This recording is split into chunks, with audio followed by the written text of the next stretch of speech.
Welcome to the Community Collective podcast. I'm Johnny B. Good, the flip-flop agent, and I've partnered with the Davison Area Chamber of Commerce to bring you the stories that shape our local communities. In our third season, our focus is about connecting, learning, and celebrating the voices that make our communities unique. Join us during this third season as we engage in thoughtful conversations and insightful moments. This podcast is commercial-free and supported by both myself, my co-host, and our guests. We would be so appreciative if you could like, share, and subscribe as we continue having conversations that matter, and cannot thank you enough for taking the time to listen. Welcome to this edition of the Community Collective podcast.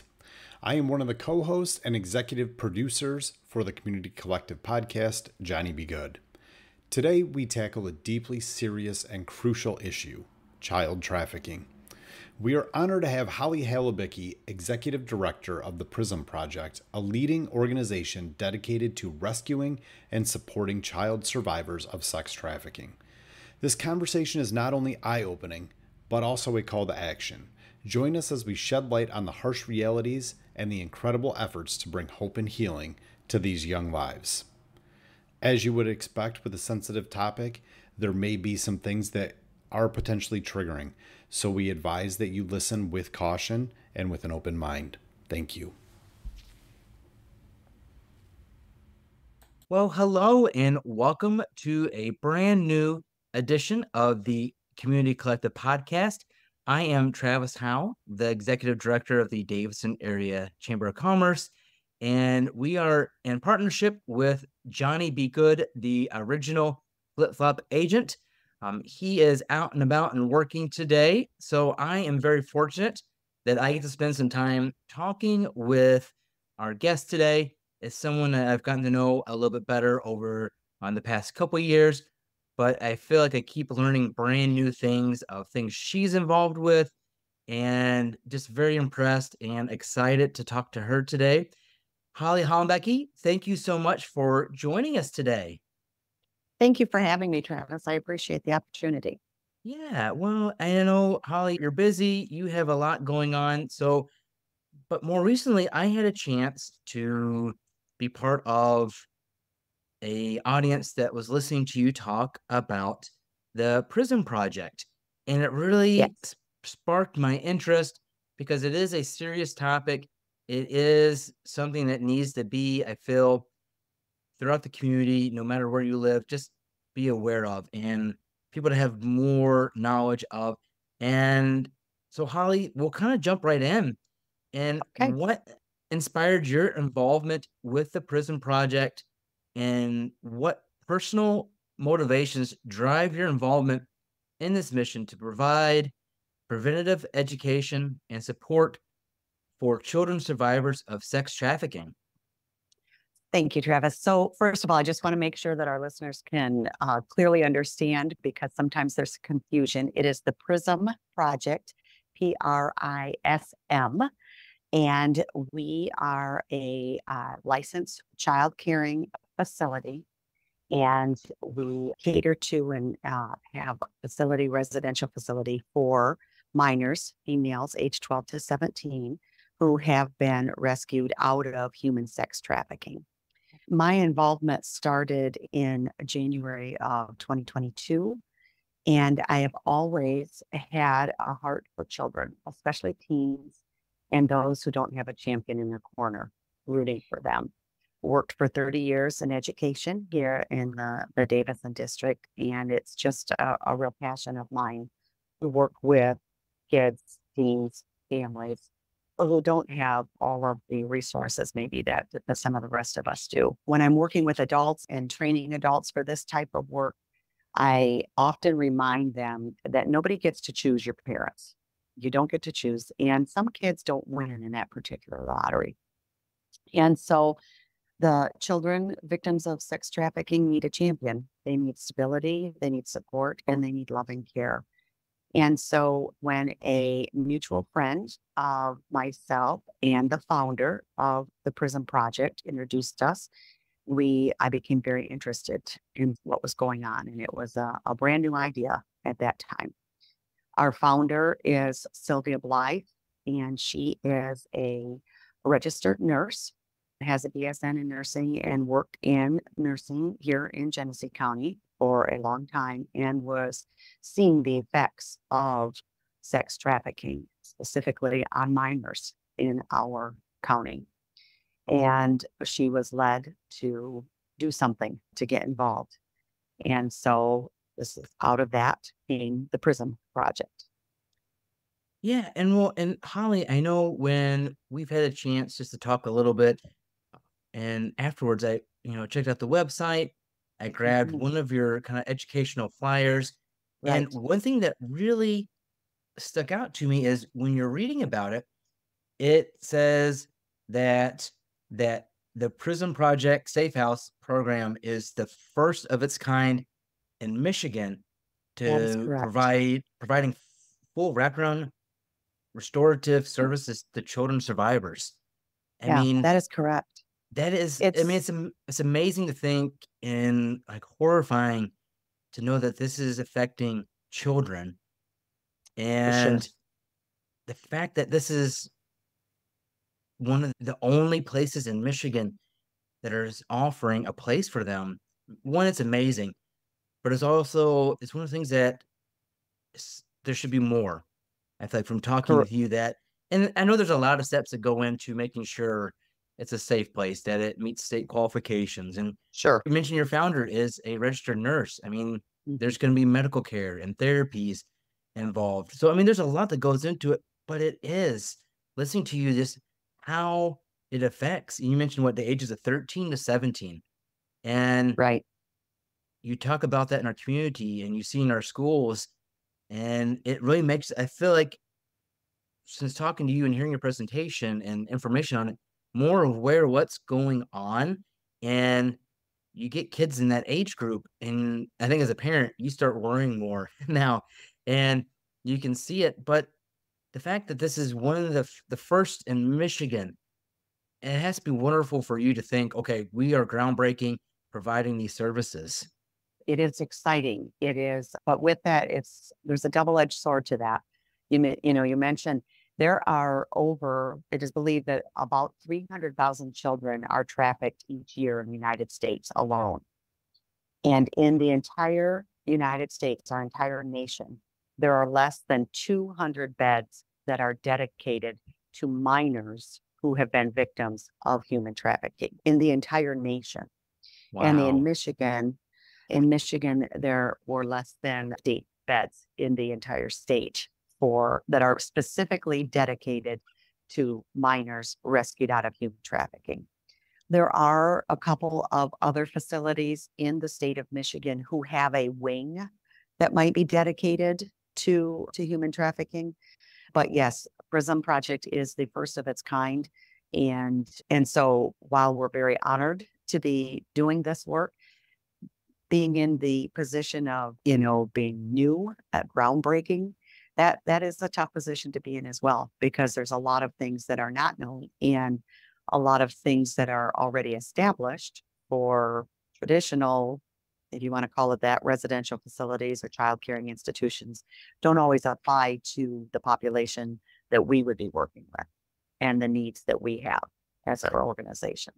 Right. When I agree, it's one of the things that I mean, proud to be groundbreaking, but also it's a sad thing that you have to be groundbreaking on something that deals with kids in this type of Absolutely. situation. And that Absolutely. has to be a hard thing for you all too, because you're providing such a home base, a place to help them to, I guess, get acclimated back a little Yeah, bit and provide right. that safe surrounding.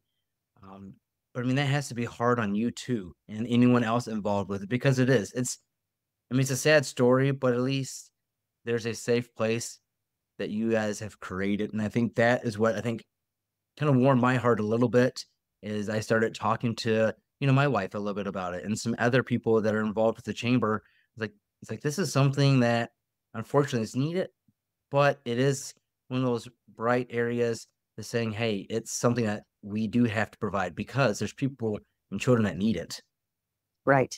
Right. And it is about taking that, that evil and shining light and creating something, an opportunity for hope out of that, and helping these teams for the most part, understand that they do have some agency. There are supports, there are tools and skills to be learned, that this doesn't have to this doesn't have to define you, and you can take charge of the trajectory of what you want life to be.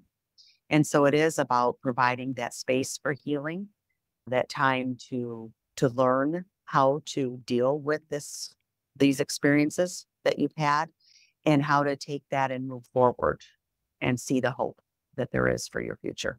Yeah. So the PRISM Project offers so many crucial services to the community and surrounding areas. Can you share how these initiatives are impacting our local area, particularly in terms of raising awareness and preventative education? Sure. So, we were established as a 501(c)(3) in 2019 with a twofold mission of providing preventative education to the community and providing that wraparound restorative services for children. So, to that end, we participate in many community events, whether that's chamber meetings, grow meetings, going to be guest speakers at different kinds of events to simply try and raise the awareness. People have a misconception about trafficking. Very often, they think that trafficking is just only has one facet to it, where in reality, there are just so many layers to it.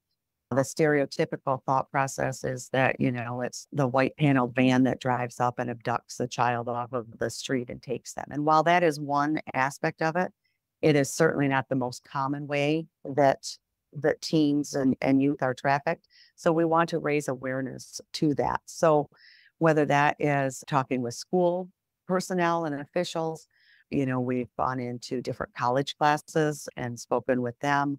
We have developed relationships with local law enforcement. We work with Sheriff Swanson and the Ghost team. We've even been, pulled in and worked with the FBI on different stings that they've had and so on, so that people are starting to recognize the PRISM Project. The word is getting out that we exist, which is fabulous. We're looking to begin developing further relationships with local universities and with local school districts and parent organizations, because prevention is the thing that we, would like to see happen, and start to, while we have our wraparound services to fill that gap, and we will always have those because there's always going to be a gap. We'd like to minimize that gap as much as possible and start and make sure that people really have a good understanding of what trafficking is.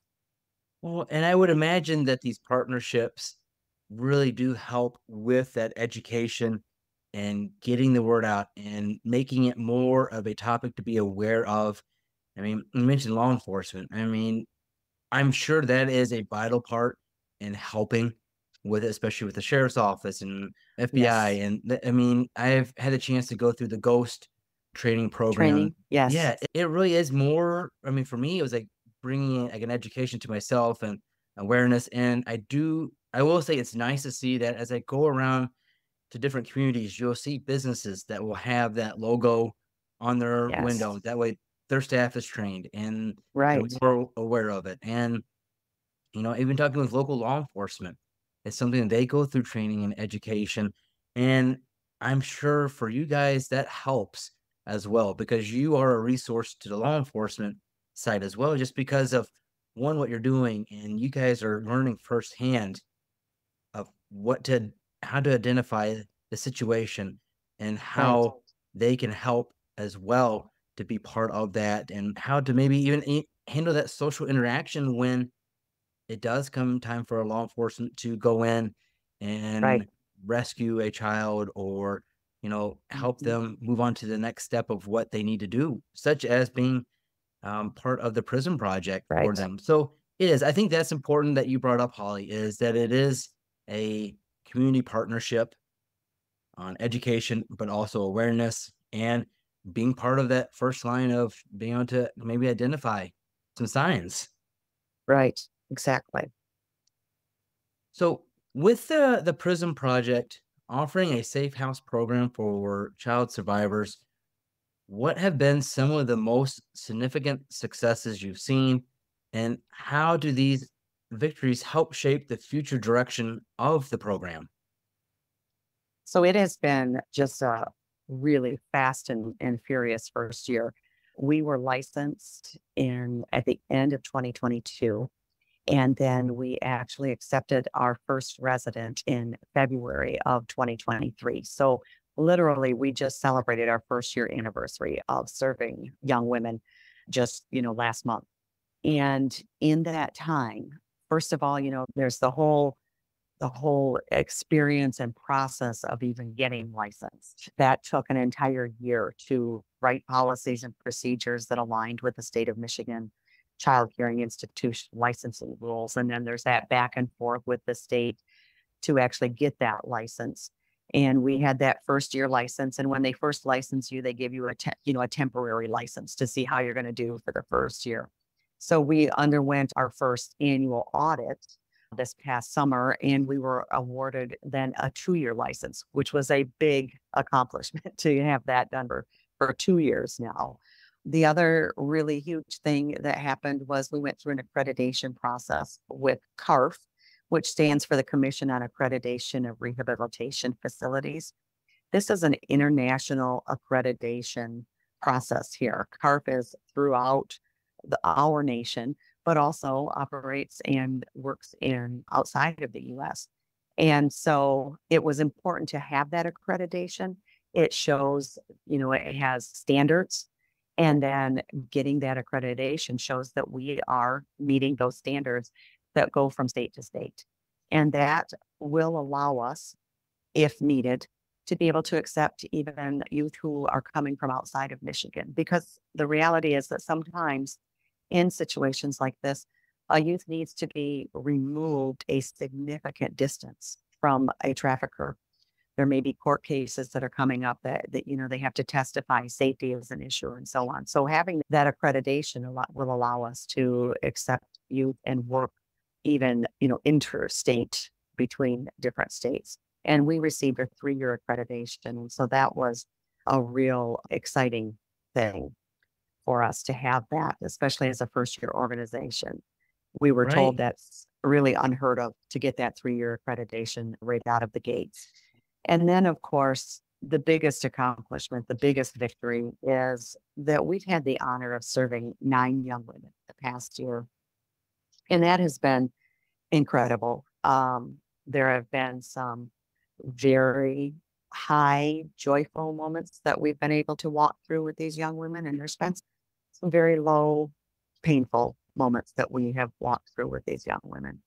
And when they are with us, you mentioned it, but just to draw attention to it again, when we are doing care with our girls, that includes, it's 24 hours a day. It's a residential facility in a beautiful home. And we really do try to the maximum extent possible, create a home-like environment, because very often that's something that has been missing, that hasn't been experienced. And then within that home, we've got medical care on site, education on site. We're teaching life skills. We have spiritual care. We have therapy that is happening regularly, and providing a safe place for the girls to heal. We're doing, besides all of those things, you've got regular court appointments. You've got family visits. We're getting the young women involved in extracurricular activities like dance lessons and horseback riding lessons. And, and that's huge to be part of the community. And those they might go see movies or go to live productions, musicals, or things like that. And that's lots of times things that have never been experienced, but we want to make sure that we are doing things and providing opportunities and skills so that when the young women complete the program, they are ready to be functioning, contributing members of society, and they have learned how to work, deal with their trauma, accept what has happened, but also know how to move forward from it. Yeah. Well, I think that is one of the really important things you mentioned is not only are you guys committed and dedicated to so many different things, but that those accreditations probably benefit you all just as much as it does the actual like safe house program. I mean, because it's Mhm. probably educational for you all. I mean, Absolutely. and it's probably a nice thing that when like either like law enforcement or partners and they can say, okay, we know what they had to go through. We know their commitment to all that process. And the fact that too, that you guys went for a more long-term accreditation program, I'm sure had so many more guidelines and items that you have to abide by. But I think that Right. allowed you probably to get that done to be able to focus more on the teaching the life skills, teaching, giving the opportunities to have a kind of spiritual education and medical care and therapies that they need. And I think that when I talk to you, that this age group, 12 to 17, I mean, they're still such young, women that Yeah. need to still enjoy those life experiences that any kid that age would enjoy. And it sounds like you guys work really hard to make sure they're learning to, to wash dishes and prepare dinner, but also get that time to be a kid and be outside Right. and just enjoy life.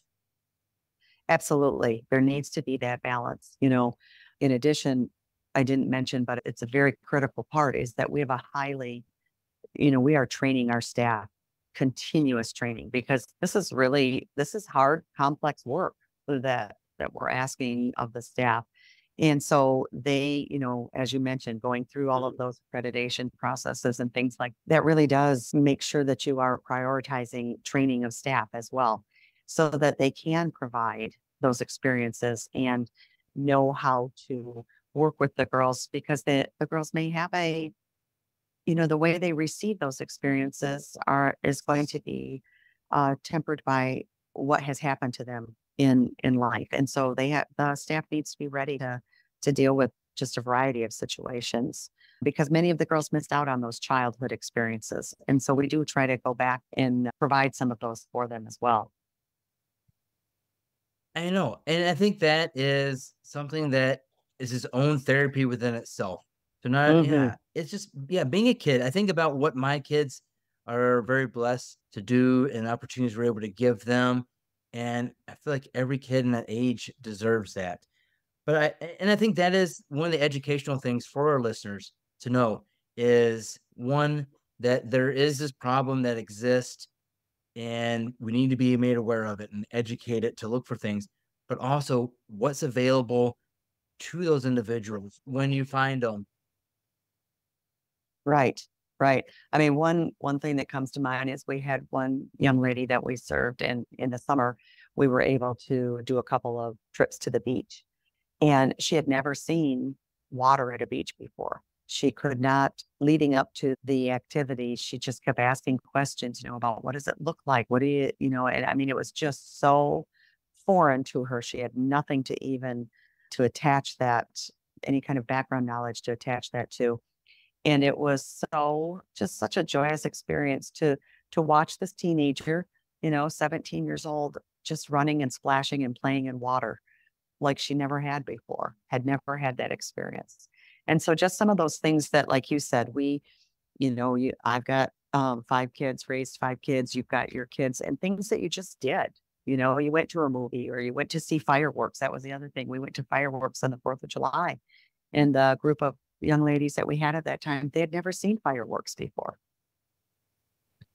Right. And so I know to all of this going together, the property, the home, the Mhm. staff, it does require a lot more into it. And I noticed when I was talking with you, then looking at your website, one of your big events is the Shine the Light Gala, which is a significant event for the PRISM Project. Right. How Right. can the community get involved?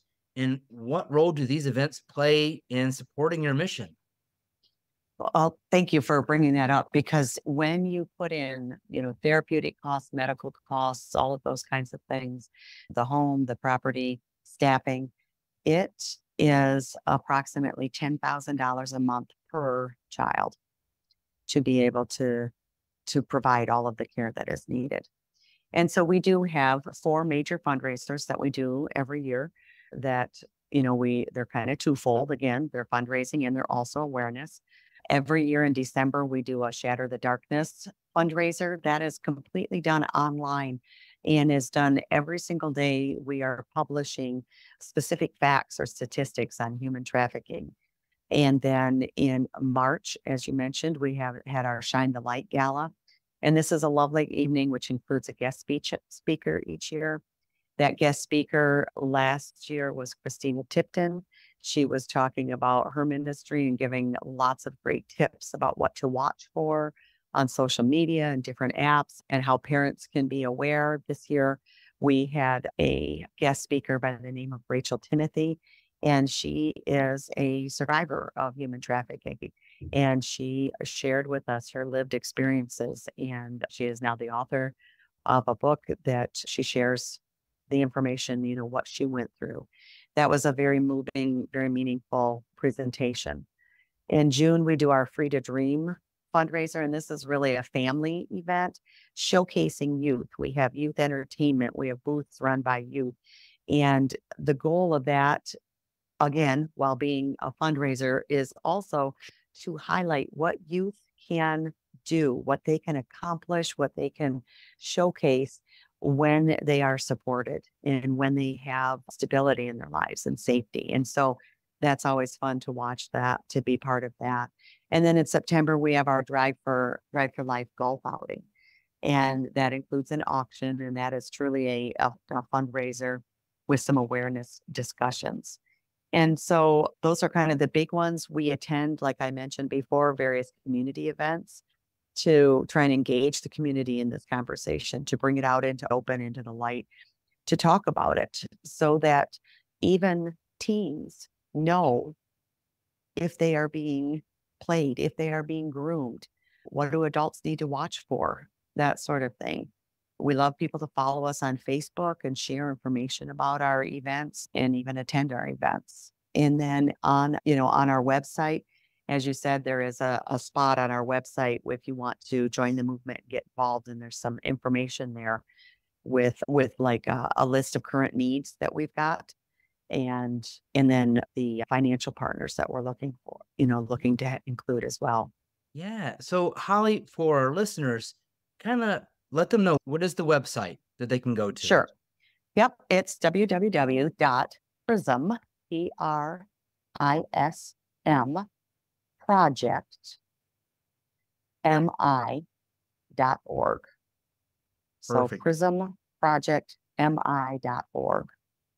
Then I know on social media, I think the things I found on, you guys are on Facebook and Instagram, I believe. That is correct. Yes. And this is a great way for people to learn more about what you guys are doing, find out ways to get more involved, and probably some good resources just for them to also be aware of, signs or ways to report things. And I mean, Holly, do you have some ideas of, if someone is thinking something might be going on, how does someone report this? How do they, go about the correct way of trying to help someone? Yes. So one thing I would like to encourage people is, if you think something is off, if you think something's going on, absolutely report it immediately. The worst thing that's going to happen is it's going to be investigated and it's going to be found that the child is okay, which is, what we would hope. But otherwise, when you think something is off, contacting the National Human Trafficking Hotline is very important. And that number is 888-373-7888. For minors, if you think something is off, contact your local police. And always CPS, Child Protective Services, a way to get those things started. And, another resource that we use that is very good and anybody can do it, it's free. Besides that ghost training, which is awesome, it's also free. But there's another one called On Watch. And the website for that is all one word, iamonwatch.org. And it's great training. It takes about an hour and it shows some little vignettes, some different kinds of scenarios that are common that happen in the grooming process and that sort of thing, and give some signs to look for. Well, good. Well, Holly, thank you so much. I know this is, I mean, it's a very serious topic. It's a very Mhm. sad topic to discuss, but it is an important one. I feel that from just basic reading in the news, from previous jobs, very aware of human trafficking. I think a lot of people don't think that it applies or affects children. And your information you shared today, I think, is very educational and eye-opening for anyone that's listening to be aware of, to know that there's this place here in our area that is focused completely on educating, but also being there for those that are struggling, that have been affected by sex trafficking. And the PRISM Project, thank you so much for just kind of sharing about it and letting us know that there's resources out there for the public to support what your role's mission is and goals. And I think the resources to be able to become more trained and be able to identify it, but then also how to report something you might be worried about. So Holly Halabicky, thank you so much for just taking some time today to just kind of open our eyes and our minds more about something that is an important topic, not only nationwide, but here locally too. We need to be aware of Right. it. Yes. Thank you very much, Travis, for having me on. It was my pleasure. And yes, as you said, it is a very heavy, a very dark topic, but there is hope. There is hope, and we can work through that and provide that hope for the youth in our area. Well, Holly, keep up the amazing work. I think our area is very blessed to have someone that has a commitment and work ethic just to focus on so many things, but especially this. I hope you have a great afternoon. And Holly, thanks for coming Thank on you. the Community Collective podcast today. My pleasure. Thank you, Travis. Thank you for joining us for this powerful and important conversation on the Community Collective podcast. We hope that Holly's insights into the PRISM Project have enlightened you about the critical work being done to combat child trafficking and support its young survivors. Remember, awareness and education are our first steps towards making a difference. If you suspect trafficking, report it immediately. For more information and ways to get involved, visit prismprojectmi.org. Stay informed, stay vigilant, and together we can make a change. Thank you for listening, and until next time, stay safe and stay connected.